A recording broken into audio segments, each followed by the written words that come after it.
Good morning students. आज हम पढ़ेंगे लोकतंत्र का विचार एवं विस्तार। तो सबसे पहले हम लोकतंत्र के बारे में जानेंगे कि लोकतंत्र क्या है। लोकतंत्र दो शब्दों से मिलकर बना है, लोक और तंत्र। लोकतंत्र का मतलब होता है, लोक मतलब जनता और तंत्र मतलब शासन। तो लोकतंत्र मतलब क्या हुआ? जनता का शासन, जनता का, जनता के लिए, जनता का, जनता द्वारा शासन।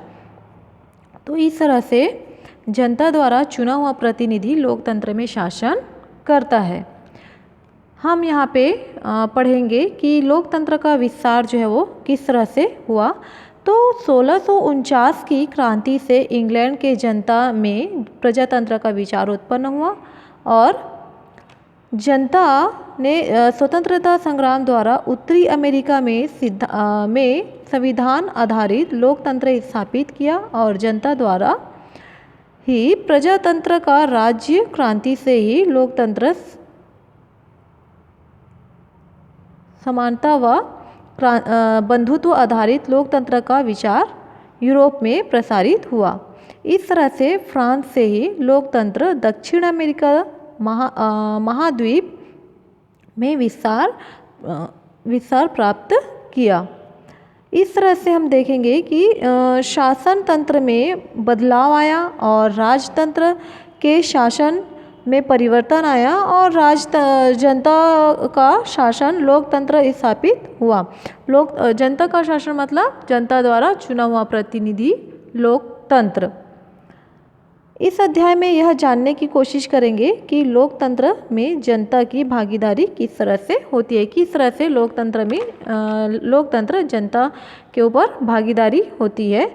तो कुछ यहाँ पे बताया गया है कि लोकतंत्र कैसे स्थापित होता है, कैसे किसी एक क्लास में एक कैप्टन का चुनाव किया जाता है। तो यहाँ पे कुछ संवाद दिए हुए हैं और उसमें ये कहा गया है कि एक क्लास में जब शिक्षिका जब प्रवेश करती है तो पूछती है कि क्लास की कैप्टन कौन है। तो बच्चे जवाब देते हैं कि उस क्लास का कैप्टन जो है वो है कमलेश। तो शिक्षिका ने बच्चों से पूछा कि कैसे कमलेश को क्लास का कैप्टन बनाया गया, कौन बनाया उनको कैप्टन। तो बच्चों ने कहा कि इनको कैप्टन कौन बनाया, क्लास की जो टीचर होती है ना, कक्षा शिक्षिका, उन्होंने बनाया। तो एक ने जवाब दिया कि बच्चों की राय भी लेनी इसमें चाहिए कि क्लास का कैप्टन कौन होना। जिस तरह से लोकतंत्र में जनता का भागीदारी होता है ना, कि जनता किसे अपने शासन के लिए किसे अपना प्रतिनिधि नियुक्त करेगी, इसका माध्यम क्या है? चुनाव के द्वारा जनता क्या करती है? अपने प्रतिनिधि का नियुक्ति करती है। इसी तरह से एक क्लास के कैप्टन नियुक्त करने के लिए सारे क्लास के जितने विद्यार्थीगण हैं ना, उन सभी का विचार और परामर्श लेने के लिए एक चुनाव का होना आवश्यक होता है कि उस क्लास के कैप्टन बनाने के लिए क्या उस कैप्टन के लिए सभी स्टूडेंट या सभी विद्यार्थी इसमें सहमति प्रदान करते हैं या नहीं। आगे हम देखेंगे कि विश्व में अधिनायकवाद के विरुद्ध लोकतांत्रिक संघर्ष कैसे हुआ। इसके लिए दो देशों का उदाहरण दिया गया है, लीबिया और म्यांमार। तो सबसे पहले हम पढ़ेंगे लीबिया की कहानी।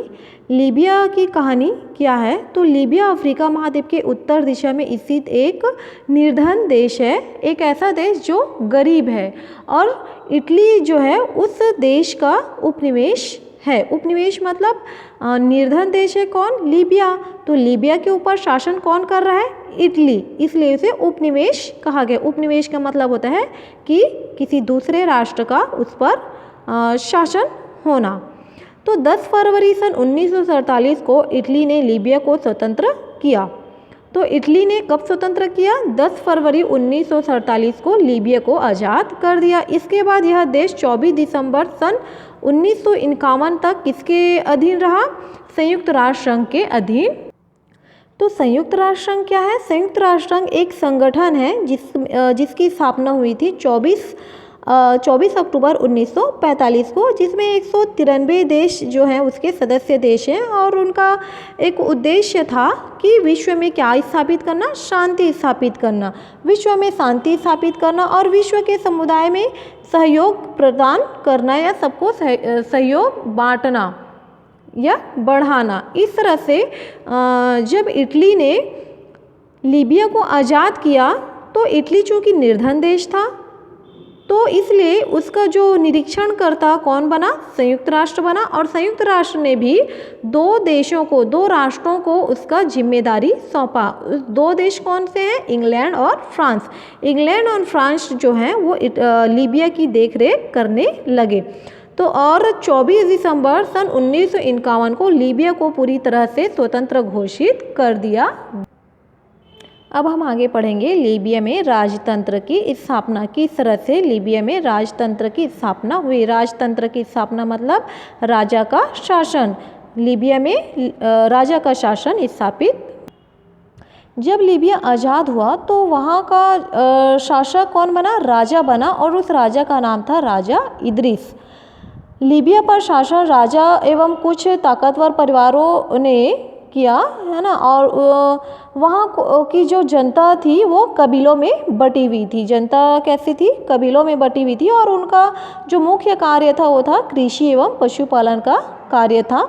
सर 1959 में लीबिया में विशाल मात्रा में प्राकृतिक संसाधन जैसे तेल है, तेल मतलब पेट्रोलियम और प्राकृतिक गैस है, इसकी प्राप्ति हुई, इसका उत्पादन होने लगा, जिससे यह देश धनी देश बन गया। पहले लीबिया कैसा देश था, एक निर्धन देश था, एक गरीब देश था, लेकिन 1959 के बाद लीबिया धनी देश बन गया क्योंकि वहाँ की जो प्राकृतिक संसाधन की उत्पादन हुई